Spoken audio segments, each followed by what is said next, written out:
Hello, everyone. I'm Sharon Garcia, Marketing Manager here at Mazars in the U.S., and I'd like to thank you for attending our webinar. Today, we continue with the fourth session of our REIT webinar series, REIT Dispositions, which will be led by Craig Stern, Donald Zeef, and Bonnie Zukoff. Before we begin, I'd like to review a few housekeeping items. First, we encourage you to ask questions. To do so, please send them to us using the Q&A box on the lower left-hand side of your screen. We will try to answer all of your questions during the webinar, but if a fuller answer is needed or if we run out of time, your question will be answered after the webinar via email. Second, to earn the available 1 CPE credit during today's webinar, you must listen to at least 50 minutes of the presentation and answer at least 3 polling questions. The polling questions are a series of questions meant to confirm that you are actively attending this webinar. Please note that you must be logged in individually to receive credit for today's webinar. If you are attending as a group, only the individual who is logged in will receive credit. If you've completed the requirements, your certificate will be available for download at the end of the webinar. Instructions on how to download your certificate will be displayed on the screen at the end of the presentation, so please stay on the line. Lastly, you can download a copy of today's presentation from the green Resources button at the bottom of your screen. Here, you will also find our webinar Frequently Asked Questions, a document which offers some basic troubleshooting information and other useful tips. Again, this can be found under the green Resources button at the bottom of your screen. Now, thank you once again for joining, and I'll hand it over to Howard Landsberg, a partner here at Mazars. Howard? Thank you, Sean. Good day to you all. I'm Howard Landsberg, and I lead the real estate tax practice at Mazars in the United States. I'd like to welcome you to the 4th installment of the Mazars REIT webinar series, REIT Dispositions. Mazars is a leading international audit, tax, and advisory firm. We operate as a united partnership as one integrated team who leverages our expertise, scale, and cultural understanding to deliver exceptional and tailored services around the globe. Mazars has more than 24,000 professionals operating in over 90 countries and territories. Throughout the webinar series, you will learn more about the Mazars REIT practice, our experts, and technical REIT subjects. The sessions move from general REIT practical guidelines to more advanced topics. Today's webinar, REIT Dispositions, will be led by Craig Stern, Don Zeef, and Bonnie Zukoff. Craig has more than 30 years of experience in the real estate and investment industries with a focus on transaction services. He has worked on over 100 mergers, acquisitions, dispositions, joint ventures, inbound investments, and spin-offs with deal sizes ranging from $1 million to $6 billion. Don has also more than 30 years of experience in the real estate industry focusing on REITs. He's the co-author of the Real Estate Investment Trust Handbook, published by Thomson Reuters. And Bonnie has more than 10 years of experience in the real estate industry. Thank you, and here it is off to Bonnie to start us off. Thanks, Howard. Good afternoon, everyone. So we're going to kick things off today with Prohibited Transactions, followed by 1031 exchanges, and then 467 leases.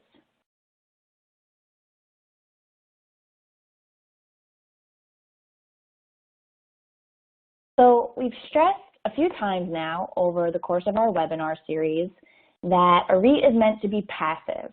Income of a REIT should mostly be made up of 1, rents from real property, or 2, interest income from mortgages on real property. But what happens when a REIT has an opportunity to sell its property? Well, the REIT has to be careful because frequent sales would go against the intended use, which again is for a REIT to be passive. Frequent sales by a REIT could be viewed as if the REIT is conducting a trade or business. And if the REIT is conducting a trade or business, it should be taxed like every other C Corp that's conducting a trade or business, which would be double taxation, once at the corporate level and again at the shareholder level. So that being said, a REIT is taxed 100% on any gains resulting from prohibited transactions.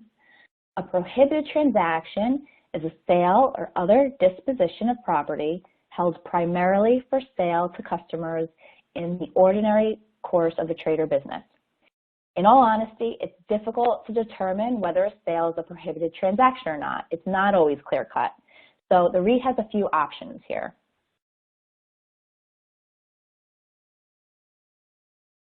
One, Congress created a safe harbor for REITs to rely on, which makes it very clear-cut. Two, if you don't meet the safe harbor, then a REIT can perform a facts and circumstances analysis where we look to case law and private letter rulings to make an argument that they aren't conducting a trade or business. And with this route, we typically write a memo documenting our analysis, we save it in the file, and should the client ever be questioned, we have the backup readily available. The third option is the REIT can transfer property that it's looking to sell into a TRS, which can then sell the property. Since a TRS is a C Corp, it's subject to that double taxation, and this would be deemed okay. So next, we're going to spend some time going over the safe harbor that Congress created. Again, if the REIT meets the safe harbor, it's not subject to this 100% tax on gains. The requirements are as follows. One, the property has to be held for 2 years for the production of rental income. Two, expenditures made within 2 years of the sale can't exceed 30% of the net sales price. And three, the REIT can't have more than 7 sales per year. Now for the 7 sales requirement, if the REIT has more than 7 sales in a given year, which our clients have had, the REIT can still pass this safe harbor requirement if the basis or fair market value of the property sold don't exceed 10% of the basis or fair market value of the REIT's total assets. If the REIT doesn't pass this 10% test, they have one more shot. If the current and 2 preceding years average to 10% or less, then you go back to the current year analysis, and instead of having to meet 10% threshold, it gets bumped up to 20%. So if the basis or fair market value of the property sold don't exceed 20% of the basis or fair market value of the REIT's total assets, then this requirement is still satisfied. For the 7 property sales that are allowed in any given year, it's not limited to real estate. So this could include securities or qualified temporary investments. And I want to mention here that sales of multiple properties made to one buyer count as one sale. We've seen this in practice with our clients. And also like-kind exchanges are not counted towards the 7 sales. This is viewed as an exchange, and that you're stepping into the shoes of the previous owner rather than there being a disposition of property. So given these safe harbor rules, the advice we like to give our clients is if you're a REIT, you really should aim to have control. Have it clearly written in the partnership agreements that sales need to fall within the safe harbor requirements or have consent rights. Now here we have an example of the holding period requirement under the safe harbor rules. In our example, we have a REIT that purchased property. It was being marketed to an office tenant, and it had a current certificate of occupancy. Unfortunately, the REIT was unsuccessful in securing a tenant and chose to upgrade the property for a specialized use and went ahead and changed the zoning and all of that. Now the REIT needs to have held the property for 2 years for the production of rental income based on the safe harbor rules. My question is, when would you say the 2-year holding period began? And you see we have a timeline detailed out here. So the property was purchased in 2018. In 2019, facade work started and the zoning was being updated. In March 2020, a lease was signed by tenant 1. In May 2020, exterior improvements in the lobby became completed. In June 2020, a lease for tenant 2 became signed. In July 2020, tenant 1's lease commenced. And in June 2021, tenant 2's lease commenced.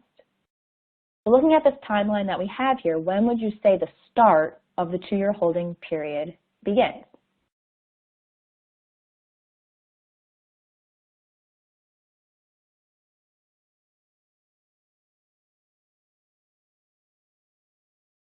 2-year holding period should begin on the date a tenant can actually occupy the space. So assuming the space is available for tenant 1 in July 2020, that's when the 2-year holding period is deemed to begin, even if a certificate of occupancy hasn't been issued yet. So we would advise the REIT not to sell this property until at least July 2022. Now, slides 12 through 16 walk through the calculation of the other 2 safe harbor requirements, capital expenditures and the 10% or 20% test when you have more than 7 sales. These are very straightforward, so circle back and walk through these on your own, but for our purposes, we are going to jump ahead.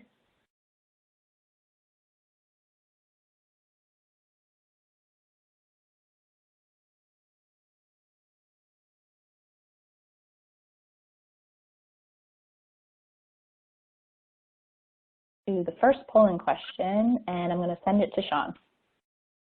Thank you, Bonnie. So the first polling question of the webinar is up on your screen, and it reads, if a REIT sells dealer property, how could it escape the 100% tax on gains? A, the REIT can comply with a statutory safe harbor.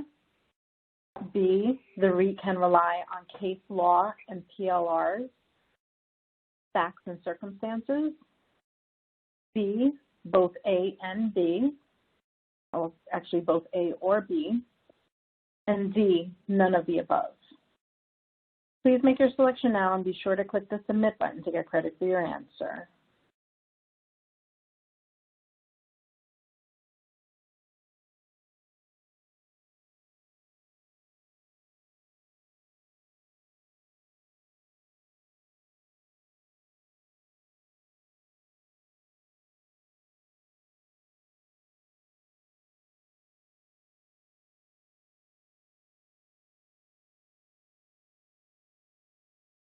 We're going to give it just a couple more seconds, so be sure to click submit.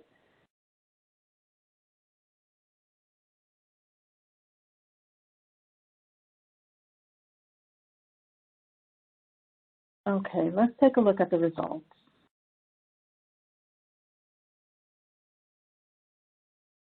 So 72.4% of the audience said both A or B. Great, that's correct. The answer is C. Okay, so moving on. The first option we spoke about that a REIT can take in order to avoid the 100% tax on prohibited transactions was the safe harbor route. If the REIT doesn't meet the safe harbor, it can do a facts and circumstances analysis. This is done through case law and private letter rulings, which we've done numerous times for our clients. Here we have listed out specific facts that the courts have heavily considered in their rulings over the years. They look at the primary purpose of the acquisition and duration of ownership. They look at the number, extent, and substantiality of the sales. They look to see whether there was advertising. They look at the time and effort devoted to the sale of the property.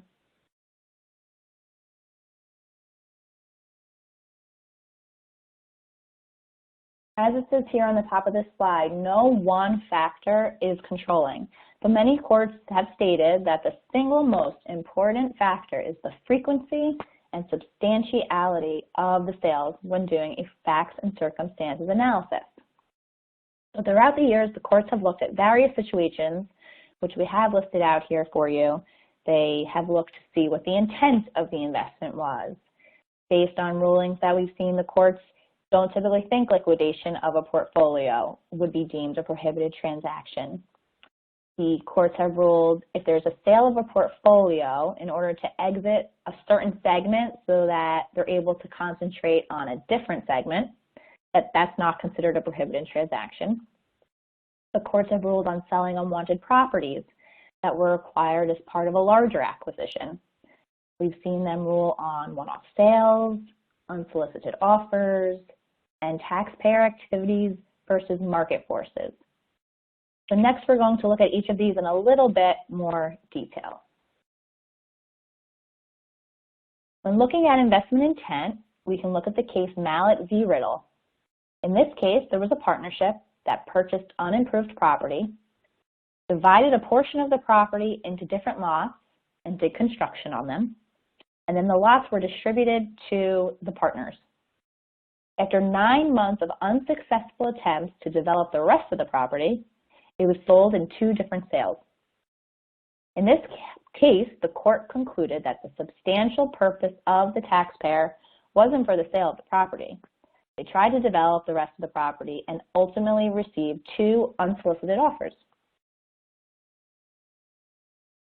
A taxpayer's purpose when they first acquire property can change once they're operating the property, and it can change again at time of sale of the property. So the focus should be on the purpose over the entire course of ownership, not just that moment of sale. And we're looking at the intent of an investment. Objective evidence is important. Underwriting, investment committee documents, and investor documents are all important. And now I'm going to pass it over to Craig. Great. Thanks, Bonnie. So as Bonnie just said, one of the important factors that multiple courts have looked at is the frequency and substantiality of sales. So that leads to the question of what about one-off sales? Obviously, a one-off sale says that it's not frequent and it's probably not substantial. So does that mean that it is per se not a dealer sale? So the courts have looked at this issue, and the following pages summarize a number of the important lead cases. The first one is the Buono case, the tax court case, where the taxpayer purchased undeveloped land but had the intent to subdivide it and to sell it. Thereafter, the taxpayer did in fact subdivide it and sold it based on an unsolicited offer.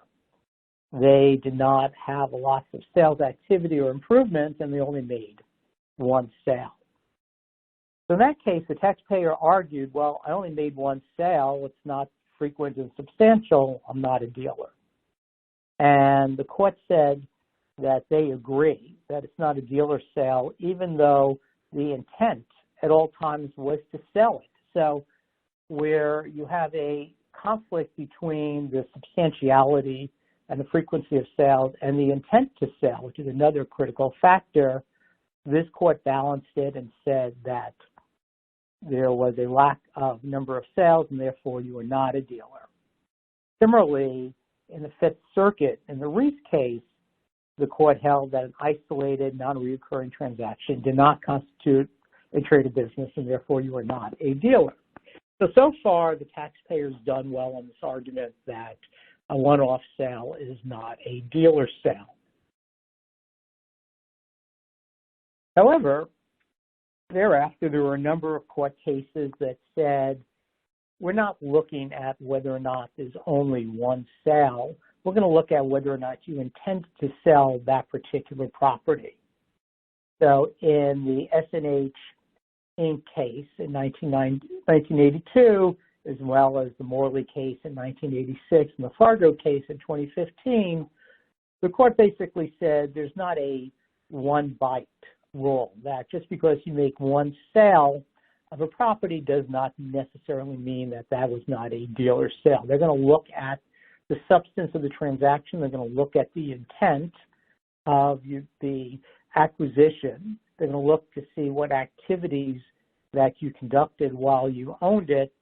And in these 3 cases, the courts held that the taxpayer was in fact a dealer, even though it was a one-off sale. So leads you to the conclusion that it's hard to know whether a one-off sale is an exception or not.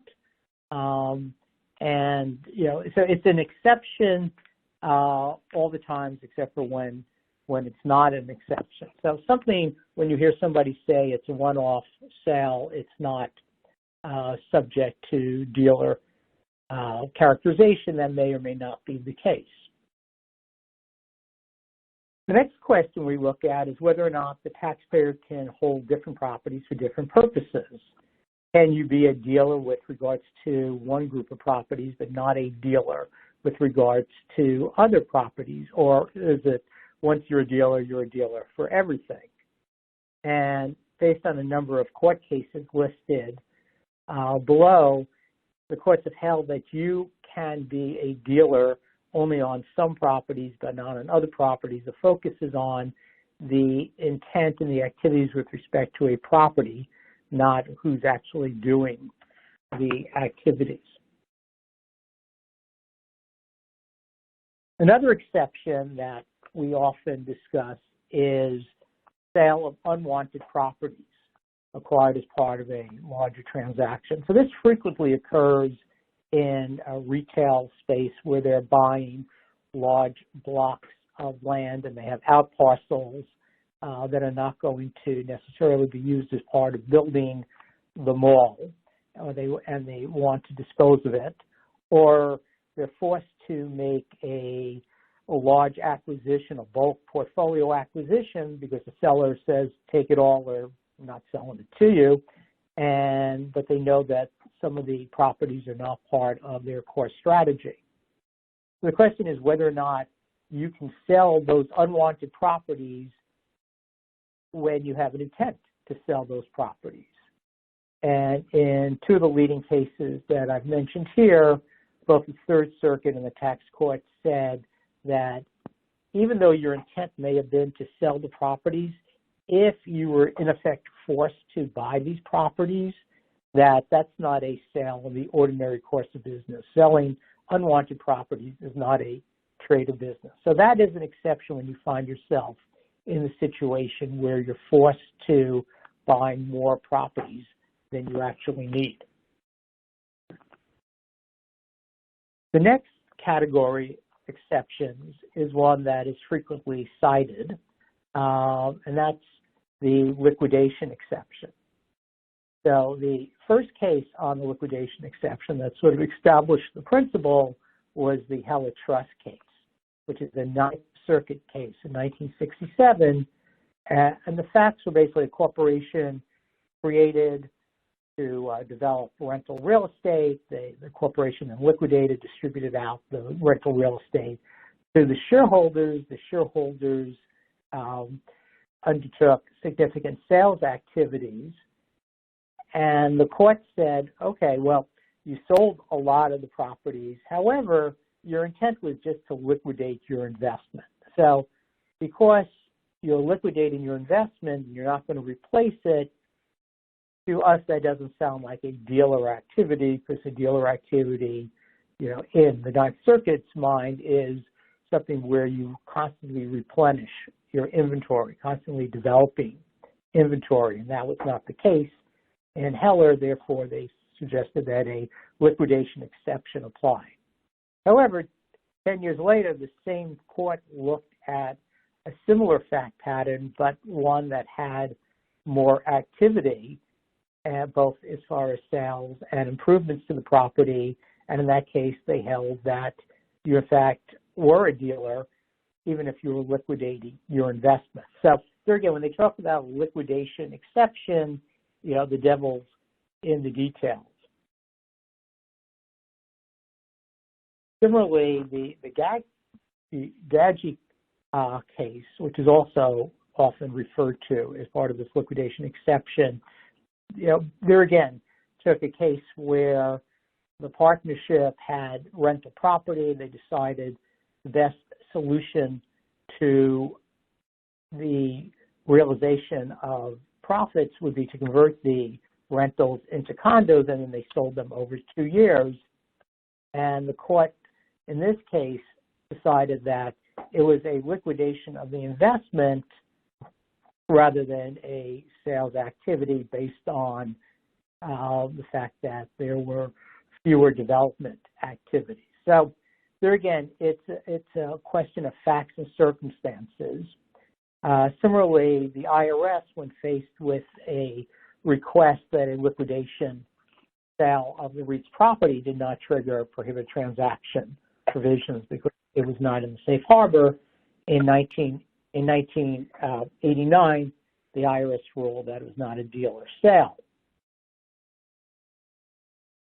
Similarly, and more recently, in 2013, the IRS also addressed a liquidation scenario, and based on representations by the taxpayer So these are the kind of representations, if you're going to go for a private letter ruling, you want to be able to make. And as you can read through the representations, the fact pattern was pretty good. And in effect, the REIT was saying, I'm not a dealer. I met all the prohibited transaction safe harbors, except for if I liquidate, I have more than 7 sales or 10% of my fair market value, in which case the court said, just because if you're going to liquidate, we're not going to treat that as a deal or sale. There again, there is in effect a liquidation exception under these fact patterns. That brings us to our second polling question. I turn it over Thank to you, Sean. Craig. The second polling question of the webinar is up on your screen, and it reads, which of the following are facts the court considers when determining if the facts and circumstances test is satisfied? A, extent and nature of efforts to sell the property. B, investment intent when property is acquired through when the property is sold. C, unsolicited offers. Or D, all of the above. Please make your selection now and be sure to click the Submit button to get credit for your answer.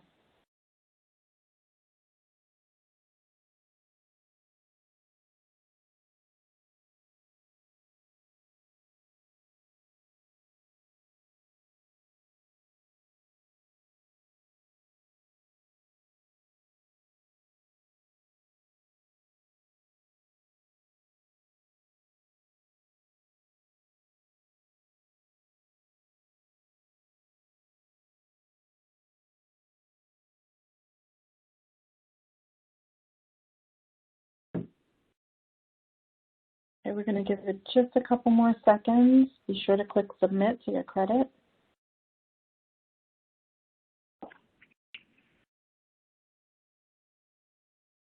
Okay, let's take a look at the results. 81% of the audience said all of the above, Craig. And all the above is correct. And that is what the court and the IRS balances is. They look at the extent and the nature of the efforts to sell the property. They look at what your investment intent is. They look to see whether there are unsolicited offers.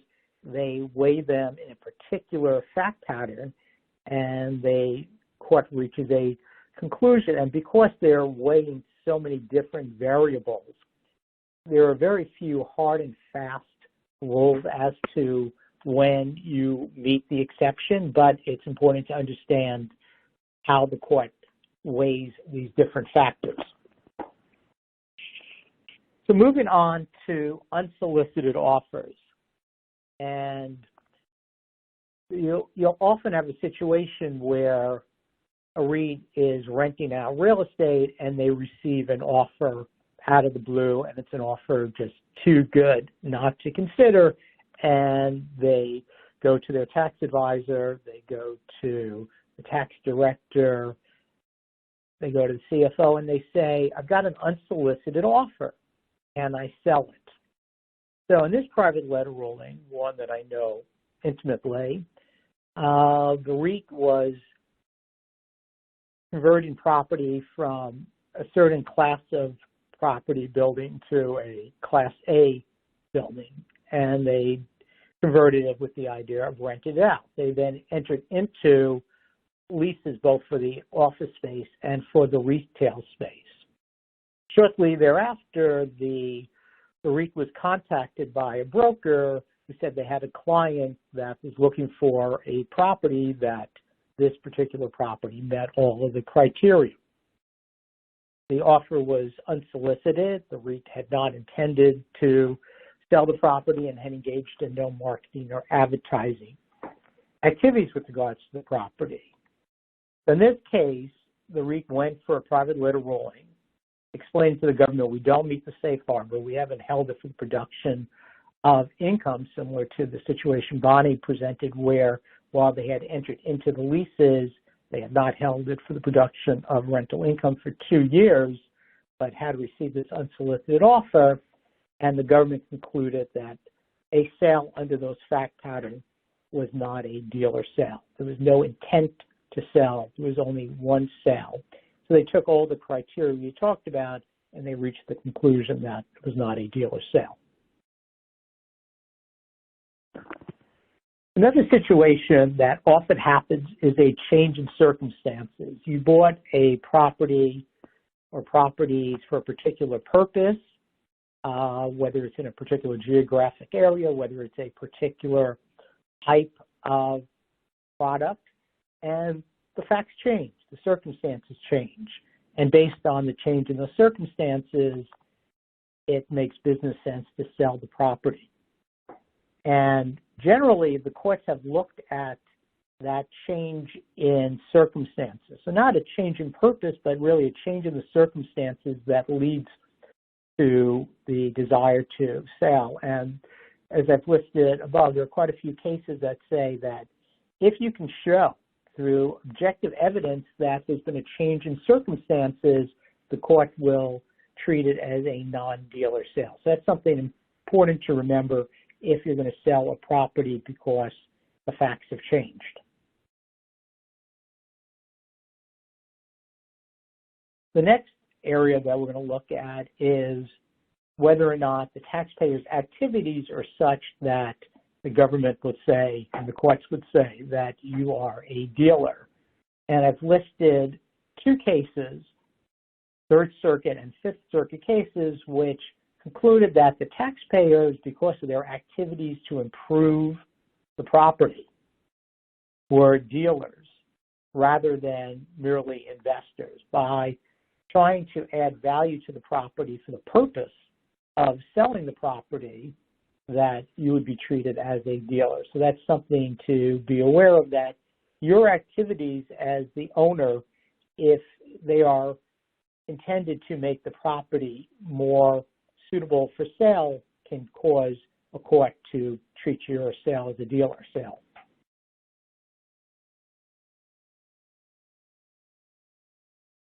So now you reach the situation where you look at the facts and circumstances and you realize you're not in the safe harbor, you don't have facts and circumstances that you're comfortable with. What else can you do? So one possibility that people have considered is to sell the land before you do any dealer activity to a related partnership. And that related partnership will then turn around and develop the property. And the question is, does that work?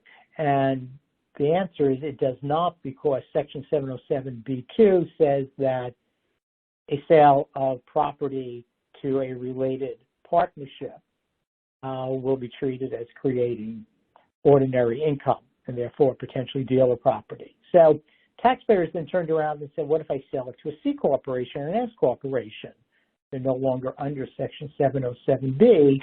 And in a series of cases, both the Bradshaw case, the Bramlett case, and the Phelan case, the courts have said that if you can transfer the property, whether it's by sale or contribution, to the related corporate entity before there is a activity by the seller, that the activity of the transferee will not be imputed to the seller and therefore will not be treated as dealer sale. So that's something to think about if you're not comfortable that you'll be either in a safe harbor or that you've got facts and circumstances that you're comfortable with.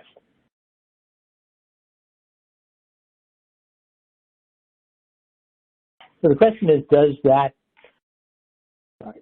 does that work if you want to create condos?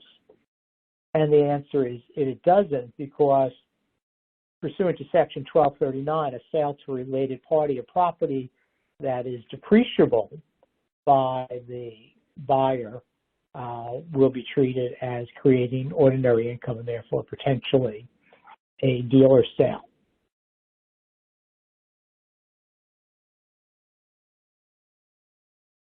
So finally, we get to the question of, we've been talking about the REIT as an owner of the property, either directly or through single-member LLCs. What if a REIT, as is often the case, is a partner in a partnership? How do these rules apply? So you start out by looking at Section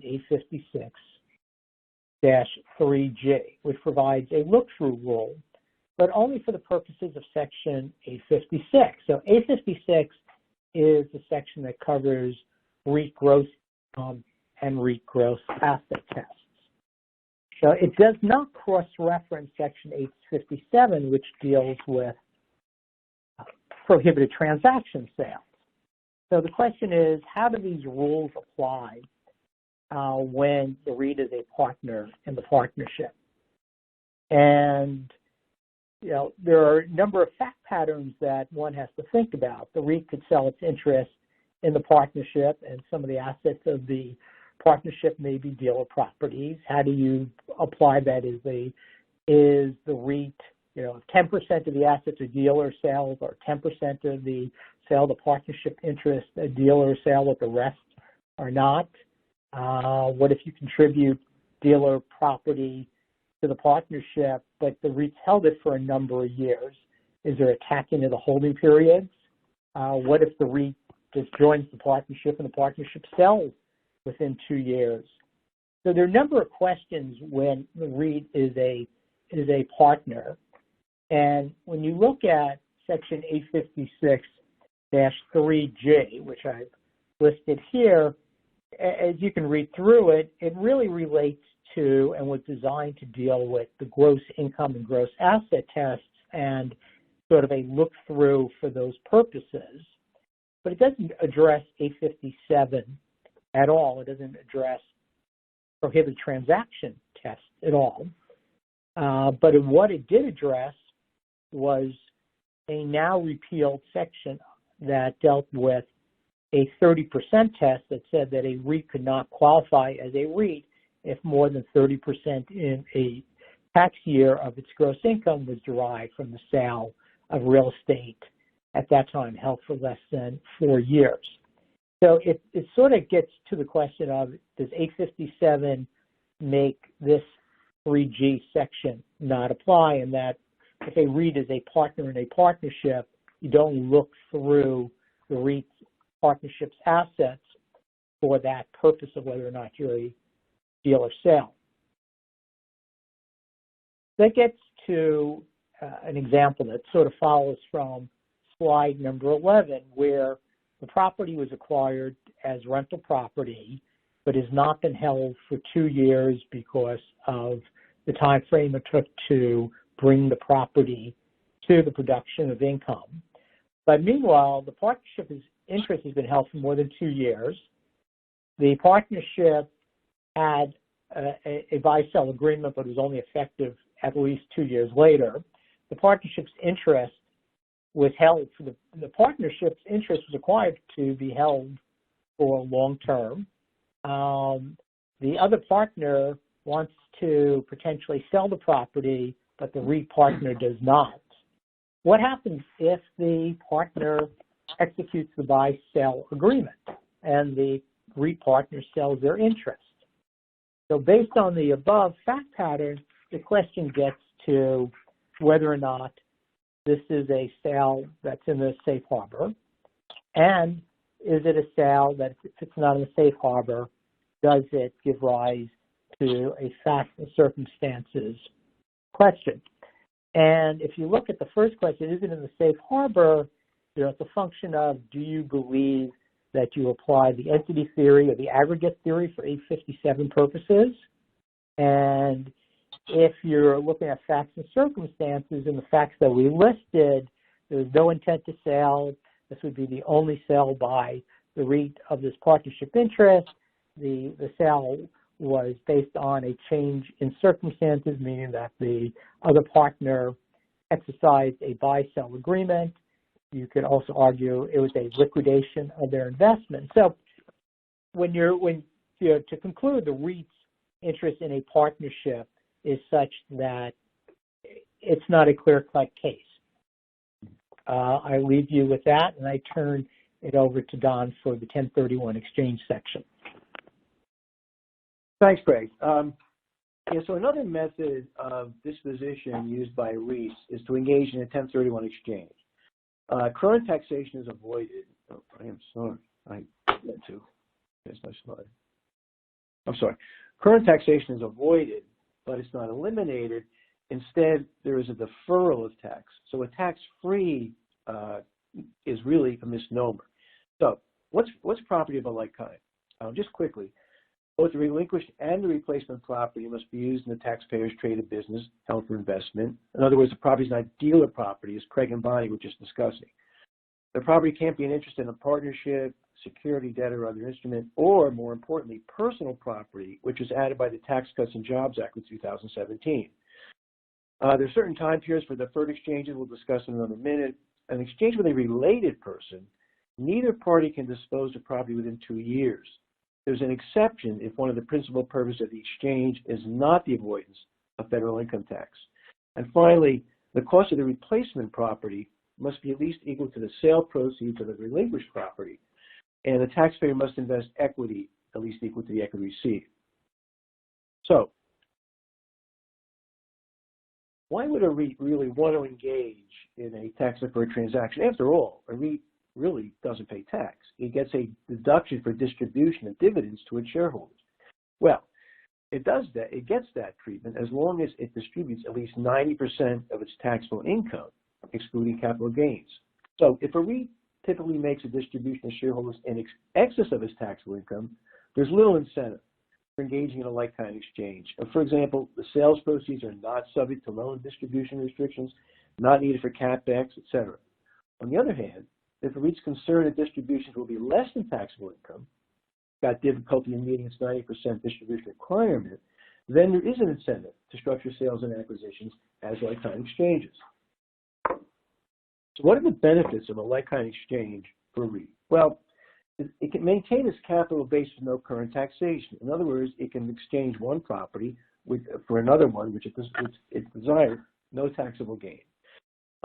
It avoids the distribution of proceeds, a 90% distribution test, which I just discussed. There's no taxable income. It avoids a corporate income tax on any income left in the REIT.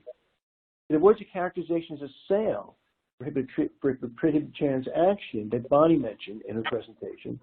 And finally, if you remember that Craig gave a presentation on UPREITs, I think in our last webinar, typically a contribution agreement between a contributor property and the operating partnership generally provides that the operating partnership will not dispose of the property in a taxable sale for a certain number of years.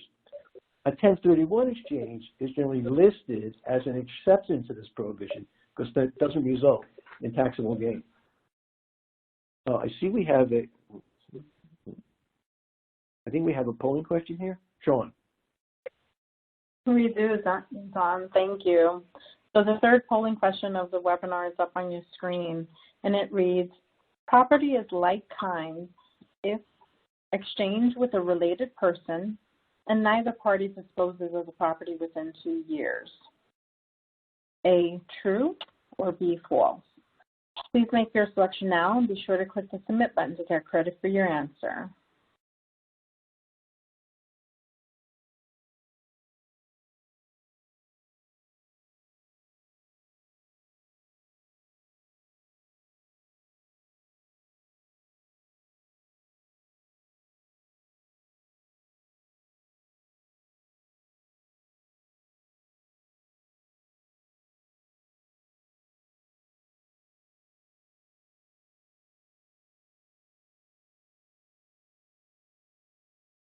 Okay, we're going to give it just a couple more seconds. Make sure you click the submit button.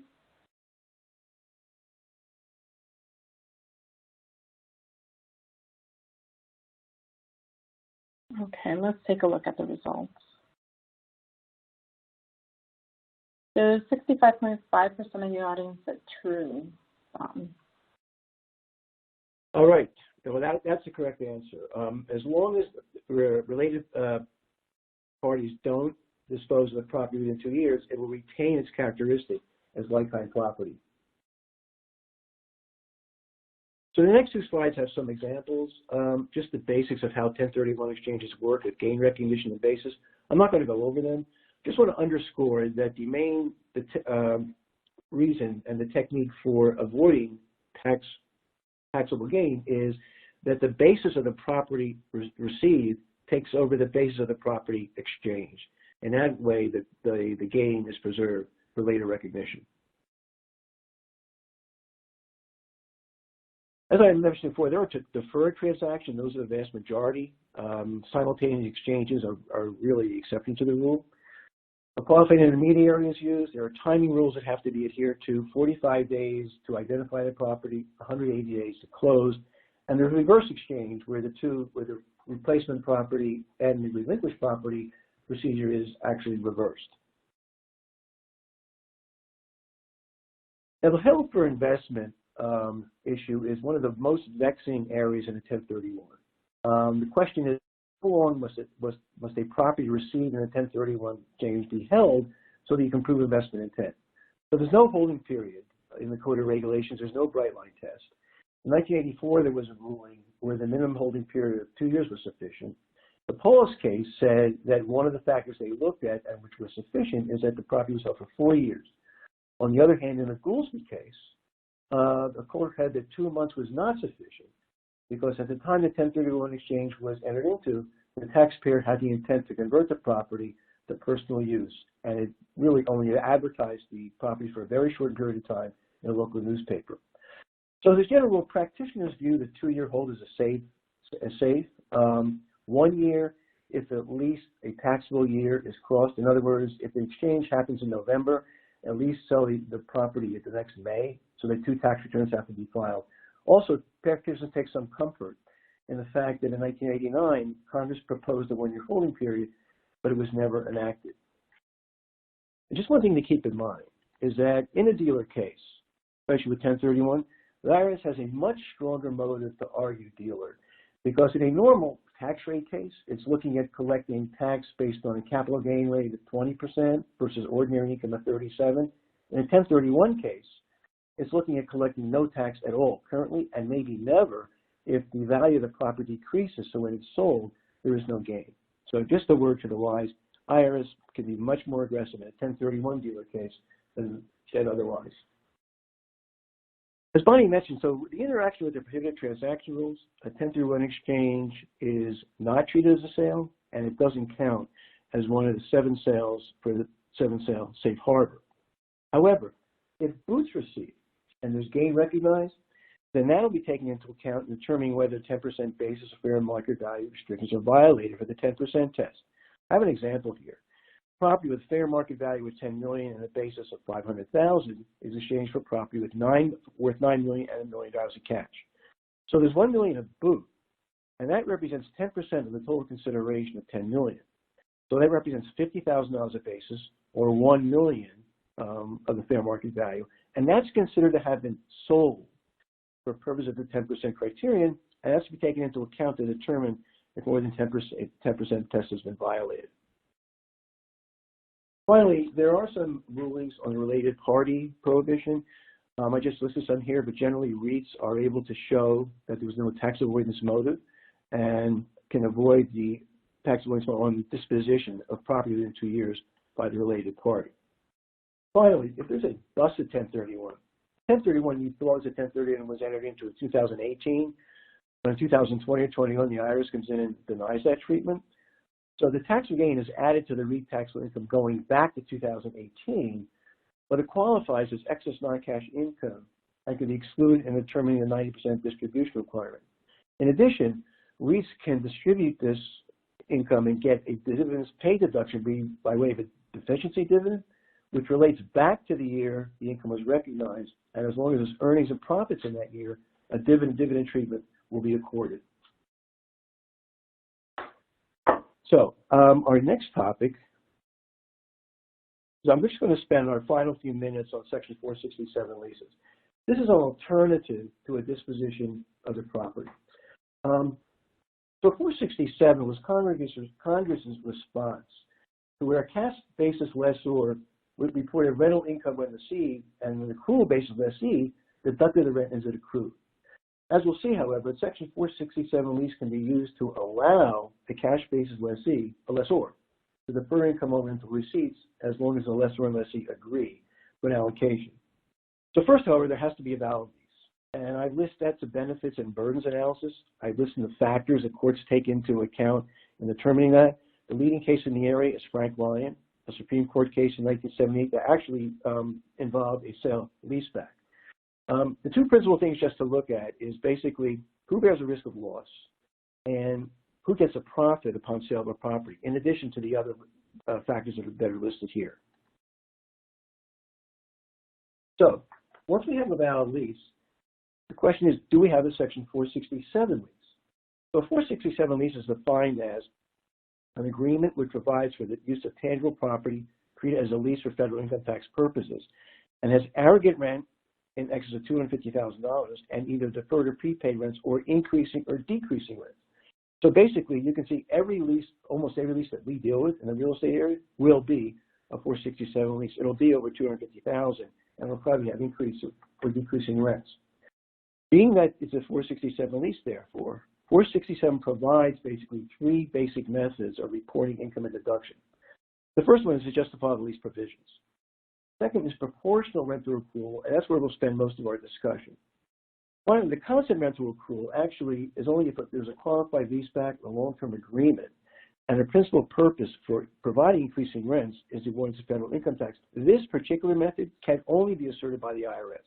It cannot be agreed to by the lessor and lessee. It can only be asserted by the IRS if it comes in and determines there's actually a tax avoidance motive. Oh, we have another polling question, Sean? Actually, just a word to the right. So this goes back to like-kind exchange issues. Great, thanks, Don. So the final polling question of the webinar is up on your screen, and it reads, a like-kind exchange is considered a sale under the Prohibited Transactions Safe Harbor test. True or false? Please make your selection now and be sure to click the submit button to get credit for your answer.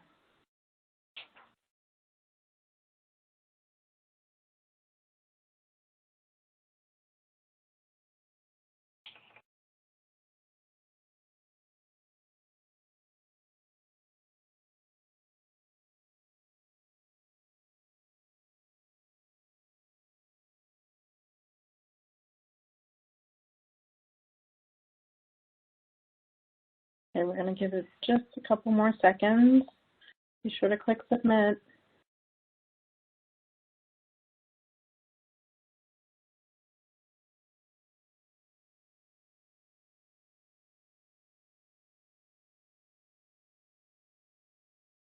Okay, let's take a look at the results.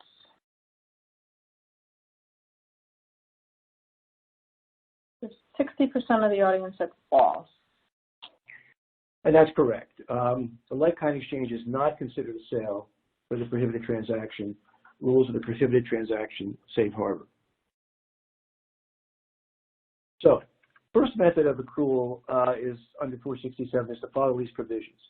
You follow that if we have neither a disqualified leaseback or disqualified long-term agreement. In other words, we don't have a constant rental situation where the IRS comes in and disallows. And it provides for adequate interest on fixed rent, meaning what? That means it has no deferred rent or prepaid rent. In other words, there's no mismatching of income and deduction, although you can have deferred or prepaid rent if you adhere to a safe harbor for the interest deduction that I noted below. Again, with the basic method, the payment schedule is generally treated as an allocation of rent, and use of a rent payment schedule, once again, is used if there's no separate rent allocation, which we'll get into in another two slides. Now, the next method, the proportional rental accrual, is where Section 467 really takes hold. If the lease does not provide for adequate interest on fixed rent, and we know from the previous slide, that means if it is prepaid or deferred rent, there's no adequate interest, and the lease is not a disqualified leaseback, disqualified long-term agreement where the constant rental accrual is required, then we have a proportional rental accrual, and the proportion of each rental payment will be recharacterized as interest.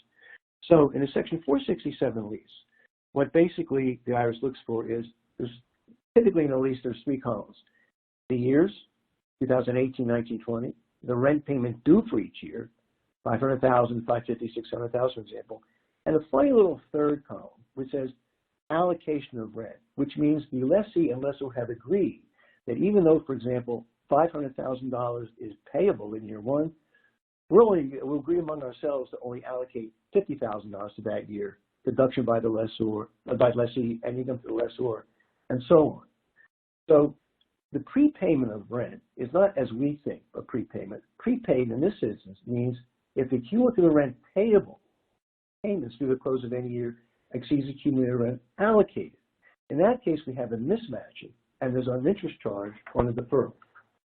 So let's look at an example of how this applies.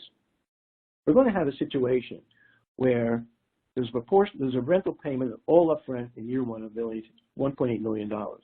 However, the allocable schedule that the lessee and lessor agreed to is to recognize income and deduction of $510,000 in year one, $600 in year two, and $690 in year three.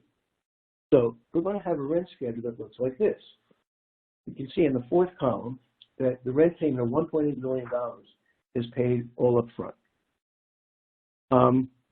However, we've also agreed that the lessor will only recognize $510,000 of income in year one, $600 in year two, $690 in year three. So what's happened is, because the lessor received $1,028,000 in cash, but only reported $510,000 of income, the balance, it's about $1,290,000, is treated as a loan that the lessor received from the lessee and is deemed to pay that loan back to the lessee with interest. So once you take the interest deduction into account for the lessor, instead of including $510,000 of income in year one, if you look at the fourth column, only includes $441,000 of income, and the lessee gets a deduction for that amount, and so on for years 2 and 3. So the idea, and what I want to underscore is, even by paying $1.8 million up front, all the lease payments up front, lessor and lessee are still able to allocate different payments and income and loss per year as long as there's a deemed 467 loan and interest that's deemed paid. This next slide shows the constant rental accrual, which is where the IRS comes in and tries to argue that there's avoidance of federal income tax. These are some safe harbors for that, which I'm really not going to spend much time on now. What I want to really, though, emphasize is the comparison between a taxpayer entering into a sale and then trying to structure Section 467 with the same figures. This actually we created for a client that we dealt with several months ago. There's property worth $300 million with a tax base of $25 million, so there's $275 million of gain. It's subject to $50 million of debt. And you can see the closing costs, transfer tax, broker costs, et cetera, going down to $287 million of pre-tax distributions. Federal income tax of $97 million is deducted, and the $50 million of debt is deducted and paid back.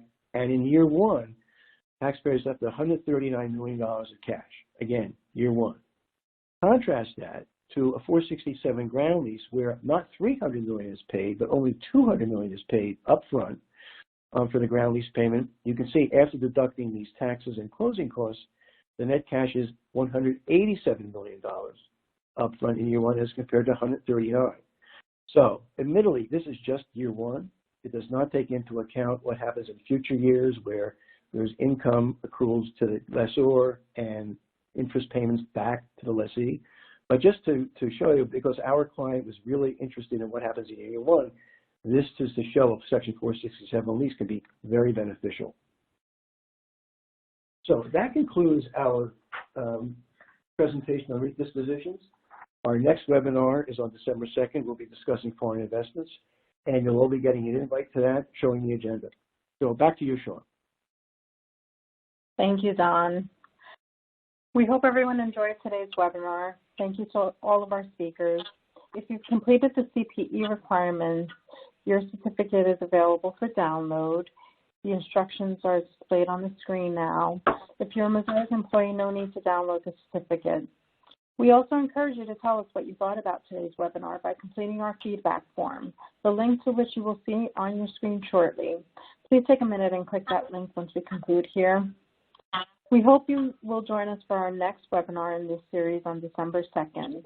Please click on the button on the right-hand side of your screen to register now. Feel free to reach out to any of today's presenters or myself with any further questions. Thank you once again, and enjoy the rest of your day. Stay well, everyone.